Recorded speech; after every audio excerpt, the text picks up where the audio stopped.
Today we're deep diving into the cost of independent films and producing, and looking at the body of work of legendary film producer Roger Corman, the king of the low-budget B-movies. In this video, I'm going to explore 5 practical lessons that indie filmmakers can learn from Corman's prolific career as both a director and producer, and what I have taken away from his very innovative, groundbreaking approach to filmmaking. Lesson 1, embrace the limitations. Corman was a true master of creating films on a shoestring budget, barely paying anyone, reusing sets, and basically he questioned every dollar and every expense in an era where big budget studios were spending millions and millions on massive sets and expensive talent. As a result, he was able to shoot a film for less than the studio system even thought possible. He was getting 50 and 100% profit on every single production. As an indie filmmaker, you have to embrace your limitations. If you can't make your film bigger, you spend the time to make your story better. In Corman's film, The Little Shop of Horrors, the original 1960s version, he shot the movie in just 2 days, using minimal sets and recycled props. He asked the script be written because he still had a set from a previous film that was a florist shop, and he wanted to get the absolute most value out of them. Despite the very tight budget and production schedule, the film became a cult classic, and it was remade in the 80s with a much bigger budget, and it's had a really long run on Broadway. It was also the young Jack Nicholson's big break. It shows how limitations can lead to creative and resourceful solutions, because we don't have the money to just keep changing locations. It forces you to do more with what you have. You focus on story, and in this case, combining horror and comedy elements, which hadn't really been done before. Corman sort of discovered this by accident and went on to make hundreds of these. Lesson number 2, it is all about preparation. Time is indeed money, and in the film industry, Roger Corman understood this all too well. Corman actually trained as an engineer, not as a filmmaker, and he saw films as big machines where all the pieces needed to fit perfectly together for it to function. He expected people to be there on time, to follow what the script says, and to follow the schedule without exception. Other filmmakers of that same age would sort of shoot until they found a story and then extrapolate on that. Easy Rider took over 3 months to film. Corman, on the other hand, ran a very tight ship. From meticulous planning to working with a dedicated team, he made every single minute count. If he was shooting overseas, he would always check the expected weekly and monthly rainfall to make sure he wasn't arriving at the wrong time of year. When Francis Ford Coppola, who was one of his early protégés, told him that he was shooting Apocalypse Now in the Philippines in the summer, Roger Corman berated him, saying, "You're going to absolutely get drowned with rain. You're arriving in the middle of the monsoon."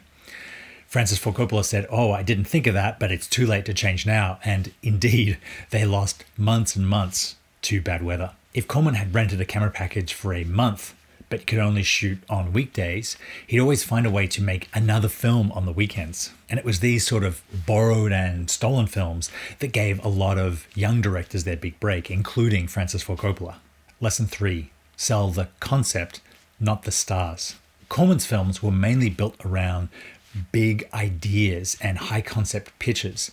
High concept means that the whole film can be explained in a single sentence. You don't need to know who the cast is or what the quality of the writing is going to be to want to see the film. Creating a captivating premise isn't enough for a good movie, but it's usually enough to get people to invest in the film, and it's also enough to get people to see the film, and that's why Corman really banked on this. His films had to be high concept because he didn't use big actors or big budgets to attract audiences.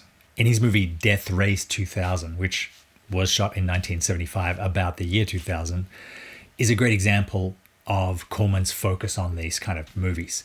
It's set in a dystopian future where car races compete to run down the most pedestrians. That sentence alone was enough to get people to pay for the film and get people to see the film. It seems obvious today, but in the 1970s, this was a really daring concept. Death Race became a cult classic and still is watched today. Corman also did a really good job at working backwards from distribution to work out which scripts he wanted to make. He rarely went into production without a deal already in place to sell the movie, which is a huge difference to most of the independent filmmakers working today. We tend to make the movie we want to make and then try and find someone to either buy it or an audience to watch it afterwards. But Corman never did this. His biography is even called How I Made 400 Movies in Hollywood and Never Lost a Dime. Lesson 4, attract great people and then let them rise to the top. Collaborating with passionate and self-motivated fellow filmmakers really elevates the creative process. When Corman got started, Hollywood was a very closed shop. Unless you had a family member who was already working in the industry, it was very difficult to get your foot in the door. It was really hard to get started. In contrast, Corman would hire anyone who was prepared to work the insane hours and under the insane pressure that his super low budget films created. And people who succeeded got promoted very, very quickly. James Cameron became a model builder, and then an art director, and then a B unit director in the space of just a couple of months because he took charge and was really good at his job. Corman didn't care that he hadn't gone to film school or that he didn't have any other prior experience. He got results, and that's all that counted.